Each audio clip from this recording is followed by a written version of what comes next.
இன்னைக்கு நம்ம இன்ஸ்டண்டா உளுந்து அரிசி அப்புறமா மிக்சி கிரைண்டர் எதுவுமே இல்லாம சூப்பர் சாஃப்டா நல்ல பூ மாதிரி இருக்கக்கூடிய இட்லி, இது கூட ஒரு கார சட்னி எப்படி பண்ணலாம்னு பார்க்கலாமா? இது ரொம்ப டேஸ்டா இருக்கும். நம்ம சீக்கிரமா செஞ்சு முடிச்சிடலாம். எல்லாருக்கும் ரொம்ப விரும்பினதா இருக்கும். இது பண்றதுக்காக கொஞ்சமா கோதுமை ரவா, அப்புறமா சாதா ரவா, இது கூட ஜவ்வரிசி சேர்த்துருக்கேன். அப்புறமா தயிர், உப்பு, இது கூட தண்ணியும் சேர்த்து நல்லா ஃபர்ஸ்ட் மிக்ஸ் பண்ணி எடுத்துக்கணும்.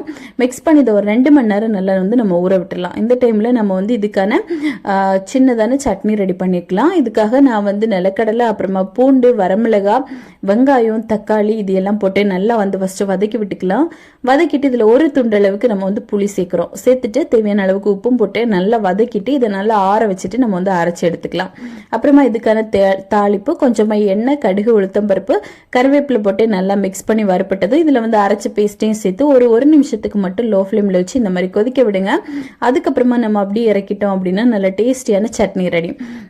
இந்த டைம்ல ஜவ்வரிசி, ரவா எல்லாமே நல்லா ஊறி இருக்கும். இப்போ இதுல கொஞ்சம் கூட நம்ம தண்ணி சேர்த்து நல்லா மிக்ஸ் பண்ணி எடுத்துட்டு கடைசியா இதுல கருவேப்பிலையும் ஈனோ சேர்க்க போறோம். உங்ககிட்ட ஈனோ இல்லை அப்படின்னா பேக்கிங் சோடா கூட இதுக்கு பதிலாக சேர்த்துக்கலாம்.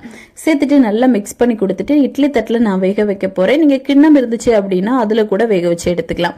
இப்போ இட்லி தட்டுல எல்லாமே ஒரே மாதிரி இந்த மாதிரி ஊத்திட்டு தண்ணி நல்லா கொதிச்சதுக்கு அப்புறமா உள்ள வைங்க. வச்சுட்டு மூடி போட்டு ஒரு 10 நிமிஷம் லோ ஃப்ளேம்ல வேக வச்சீங்க அப்படின்னா சட்டுன்னு நம்மளுக்கு பூ மாதிரி இட்லி ரெடி ஆயிரும். இட்லியை பொறுத்தவரை நல்ல சூடா இருக்கும்போதே சர்வ் பண்ணி சாப்பிடுங்க. அவ்வளோ டேஸ்டியா இருக்கும். கண்டிப்பா ட்ரை பண்ணி பாருங்க. எப்படி வந்துச்சுன்னு மறக்காம கமெண்ட் பண்ணுங்க. நம்ம சேனலை சப்ஸ்கிரைப் அண்ட் சப்போர்ட் பண்ணுங்க. தேங்க்யூ.